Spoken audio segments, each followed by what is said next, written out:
Nous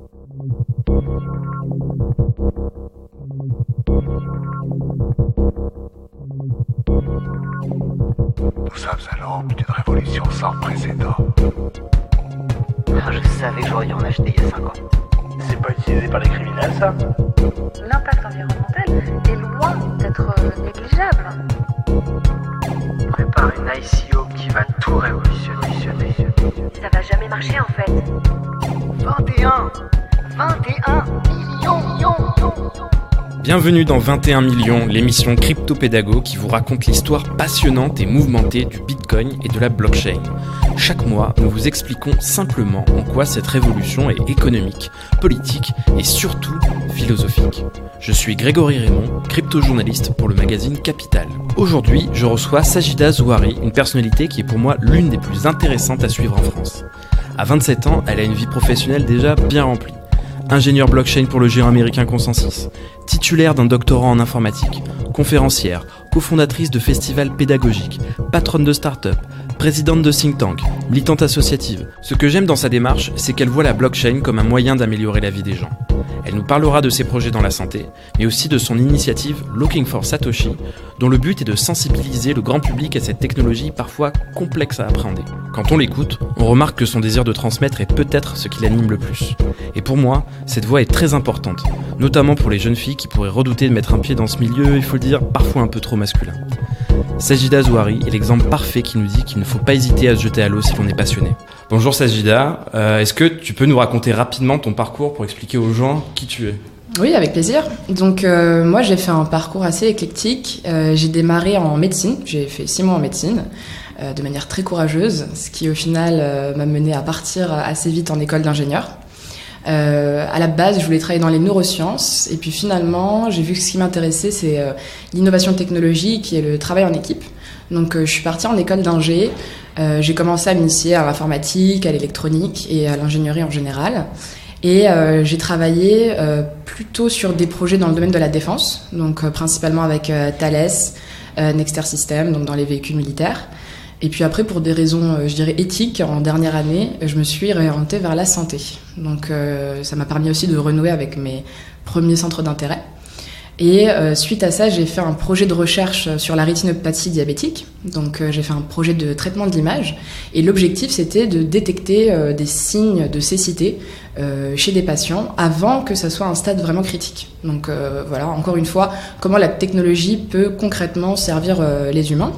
Et c'est aussi la première fois que j'ai commencé à voyager. Donc je suis restée 5 mois en Chine pour ce projet-là, à l'université de Pékin. Et j'ai passé à peu près 1 mois et demi en sac à dos et tongs dans 5 pays d'Asie de l'Est. D'accord. Et comment est-ce que tu es venu à la blockchain ? Qu'est-ce qui te passionne autant dans ce secteur ? Oui, alors ce qui est intéressant, c'est que quand je suis revenue d'Asie, j'ai laissé amis et famille sur Paris et je suis partie m'installer 3 ans à Grenoble pour la thèse. Donc j'ai commencé à faire des recherches en informatique sur la thématique des données critiques. Donc concrètement, mon sujet de thèse, c'était comment on gère, comment on transmet des données critiques sur des systèmes complexes. Ces données qui ont des besoins particuliers, que ce soit en termes de confidentialité ou de temps de transmission. Et j'étais chez un industriel Orange, donc ça m'a aussi initiée au milieu professionnel. Donc j'étais à la fois dans le domaine académique, étudiante, et salariée chez Orange. Et c'est lors de cette expérience-là que j'ai commencé à m'intéresser à la blockchain. Dans quelle année à peu près là ? Donc là, j'ai démarré ma thèse en 2014. En 2015, j'ai fait mon premier hackathon blockchain. Donc je suis partie à Dublin, comme ça. J'ai d'ailleurs lancé le projet Kidner. Et donc là, oui, on est en novembre 2015. D'accord. Et donc, justement, ce projet Kidner, si je me trompe pas, il permet d'améliorer le processus qui mène à la greffe de rein en utilisant la blockchain. Et est-ce que tu peux nous expliquer comment ça fonctionne ? Ouais, alors on va essayer, c'est toujours plus simple avec un schéma, mais il faut partir de cette image simple. Souvent, les personnes qui sont en insuffisance rénale, elles ont un proche qui veut leur donner un rein. Donc ça, c'est dans le meilleur des cas, et ça arrive, mais ces personnes-là sont pas compatibles. Donc ça peut être assez triste. Simplement là, ce qu'on propose, c'est de faire du don croisé. Donc de prendre des paires de donneurs-receveurs incompatibles, de les mettre dans un pool et de trouver des correspondances croisées.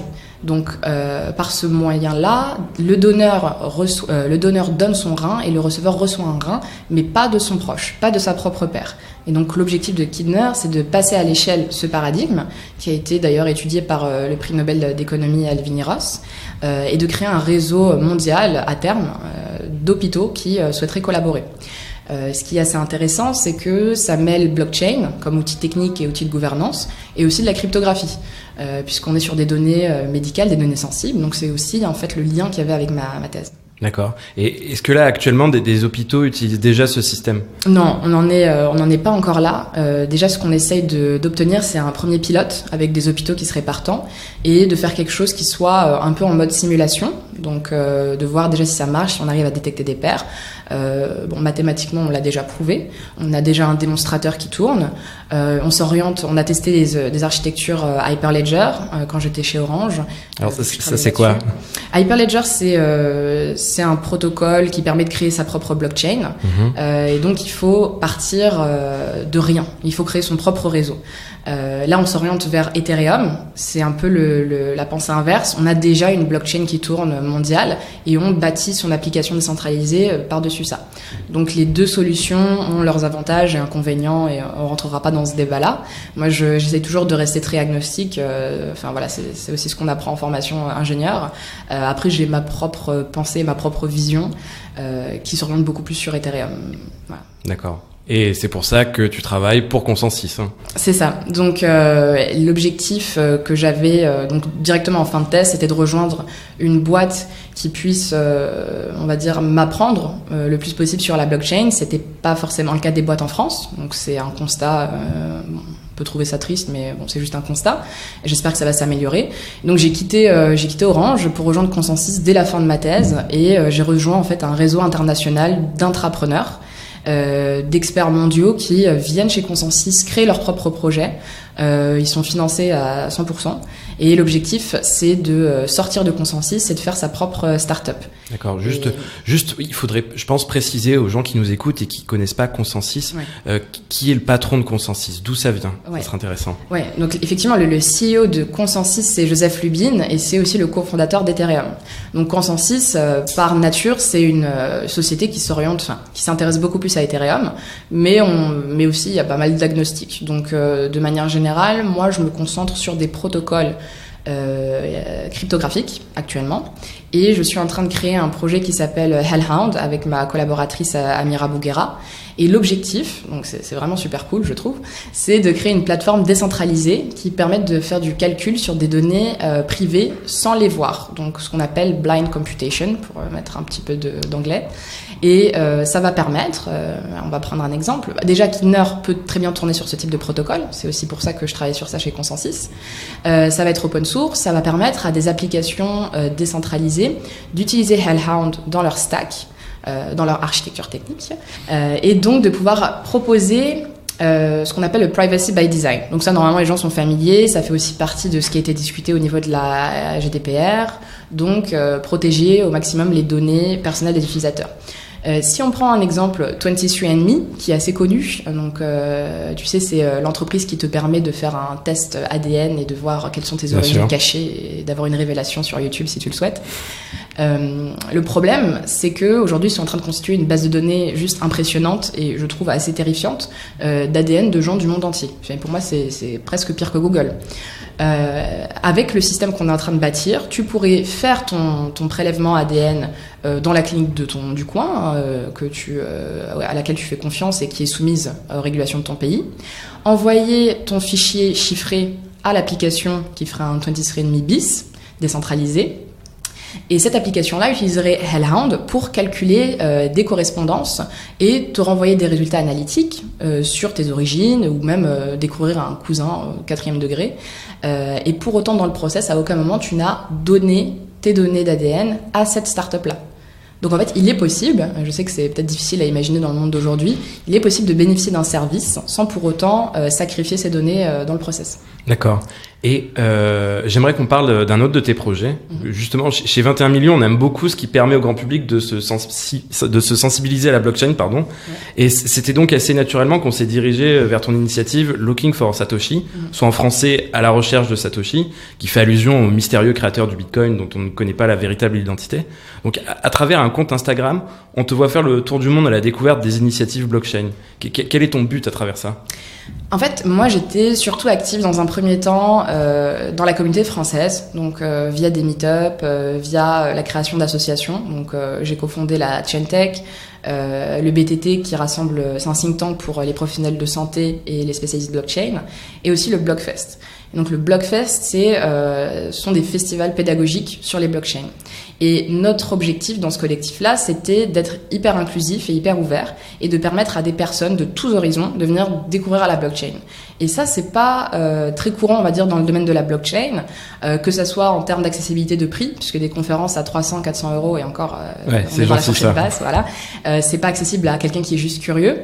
Et puis, quand on arrive sur place, on se retrouve souvent dans une salle assez homogène, d'hommes blancs qui ont tous un profil assez technique. Donc forcément, ça encourage pas certains profils, certaines minorités à venir dans l'écosystème. Donc déjà, le Blockfest, c'était un petit peu ma première initiative dans ce sens-là, rendre accessible la blockchain.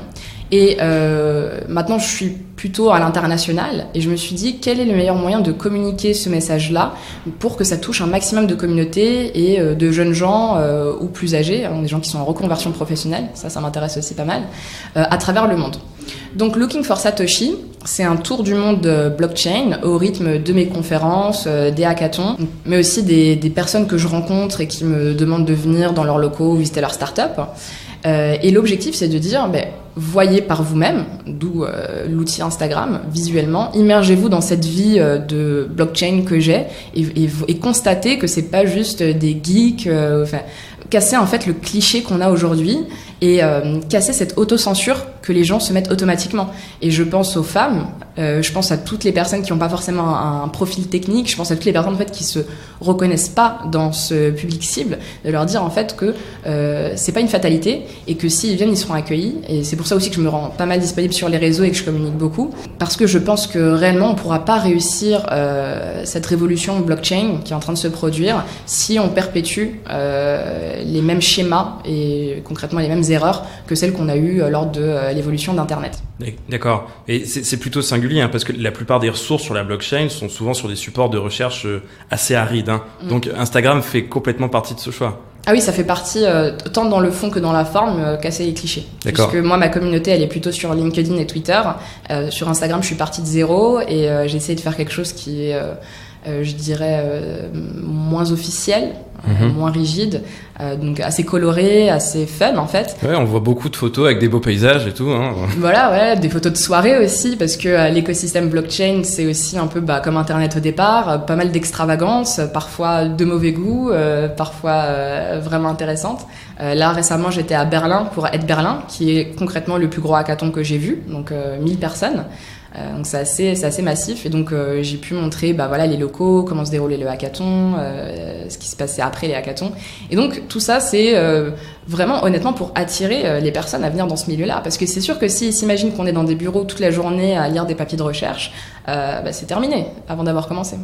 Et on t'a suivi en Thaïlande, au Canada et même au Rwanda, par exemple. Qu'est-ce qu'il y a à retenir comme initiative blockchain, par exemple, au Rwanda ? Au Rwanda, c'était passionnant à plusieurs égards parce que, il n'y a pas beaucoup de communication qui est faite des projets qui sont en Afrique.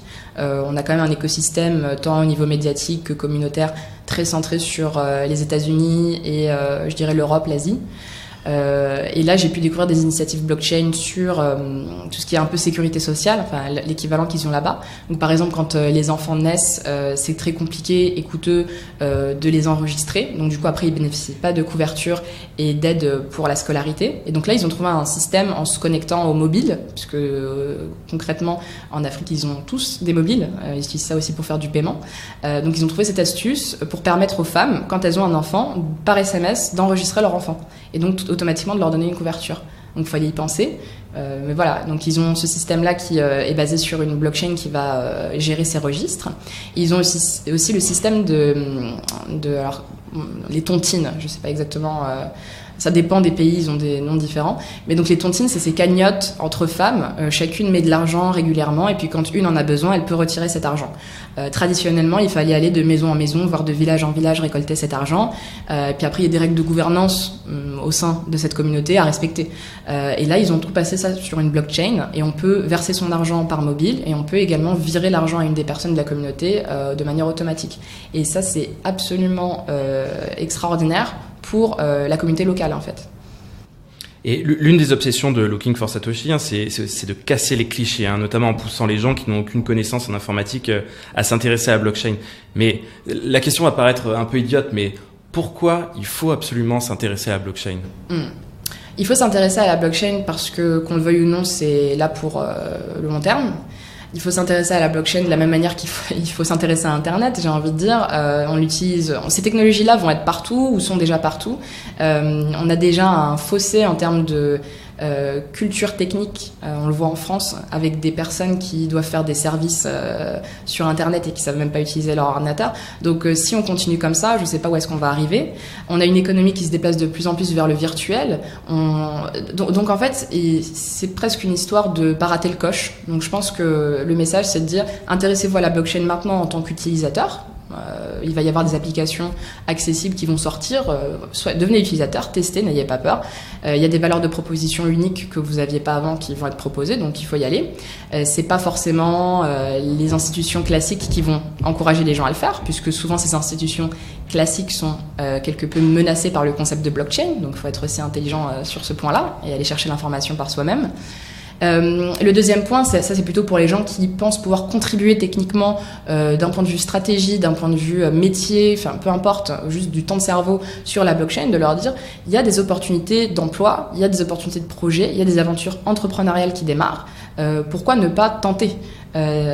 Qui sait, ça se trouve les startups d'aujourd'hui seront les grands acteurs de la blockchain de demain. Donc encore une fois, pas d'autocensure et saisissez en fait les opportunités qui s'offrent à vous, qu'il y a aujourd'hui dans la blockchain, où franchement il y a plus qu'à se baisser pour ramasser, quoi. C'est juste incroyable. Enfin, on va pas rentrer dans tout le débat, mais que ça soit au niveau des ICO et de la frénésie qu'il y a eu avec des projets, et ça c'est pas forcément très bien, qui ont pas grand chose mais qui ont des financements que même des startups légitimes n'arrivent pas à atteindre. On est dans une période d'abondance, je sais pas combien de temps ça va durer, mais en tout cas on a des équipes également sérieuses qui embauchent tout type de profil, donc il faut y aller. D'accord. Et il y a un point qui me tient à cœur que j'aimerais aborder avec toi. Tu disais tout à l'heure que dans les conférences dans lesquelles tu te rendais, le public était souvent très homogène, quoi, des hommes blancs. Et on déplore vraiment un manque de femmes dans ce secteur-là. Et je voudrais savoir avec toi, c'est lié à quoi ça ? Il nous faudrait 1 heure ou plus pour discuter de ça, mais c'est lié à plein de choses. C'est lié au fait que les femmes elles-mêmes s'autocensurent. Donc c'est lié à l'éducation aussi, dès le plus jeune âge. C'est lié au fait qu'on n'a pas tant de femmes que ça dans certaines filières, je dirais, techniques. Mais d'un autre côté, ça c'est aussi des excuses, puisque on a besoin de plusieurs types de profils. Donc même des personnes qui ont travaillé dans la communication, dans le marketing, dans plein de domaines. On a besoin de tout ça, des avocats, des gens du domaine légal, enfin peu importe, dans les projets blockchain. Donc au final, oui, il y a cette notion il nous faut plus de femmes formées, mais au final on en a quand même pas mal.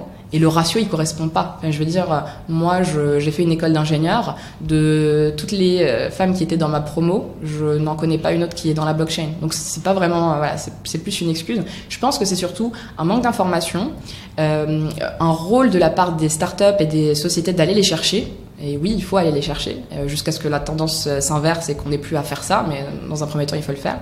Et principalement, une peur d'y aller.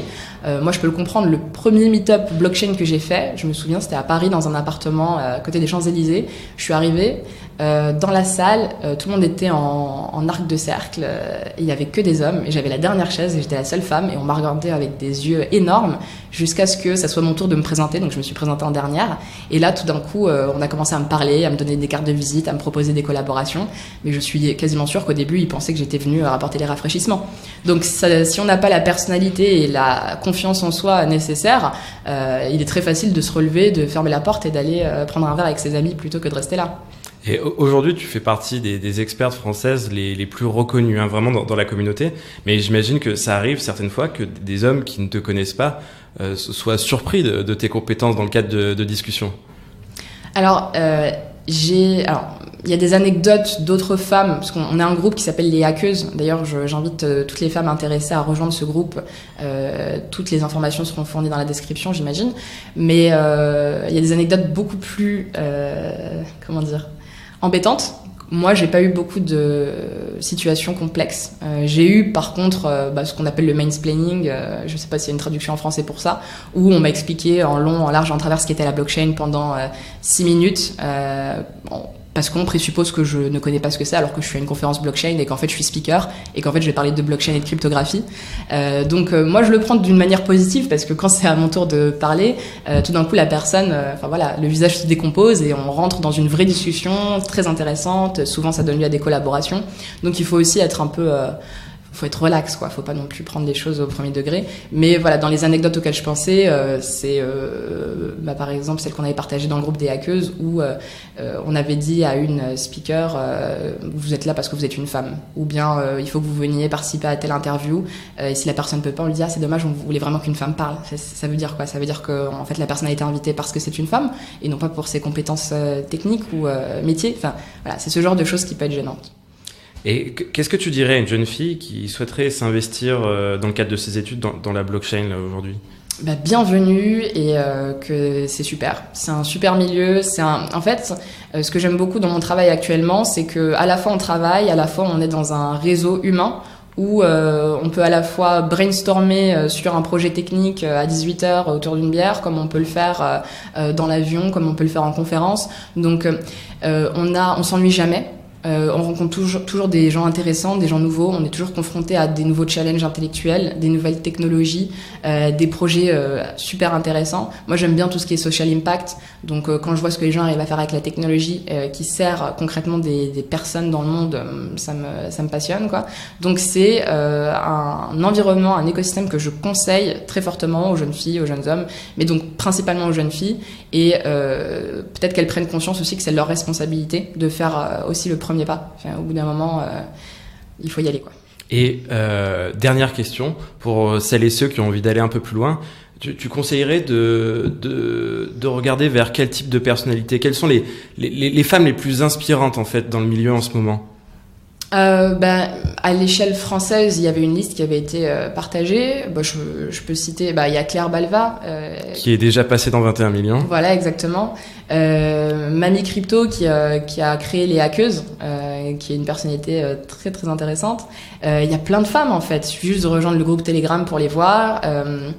Il y a des personnes qui font du consulting, des personnes qui ont lancé leur boîte, qui ont créé des ICO, etc. Donc, qui sont des femmes, donc c'est des modèles qu'il faut suivre. Après, à l'échelle internationale, on cite souvent Elizabeth Stark.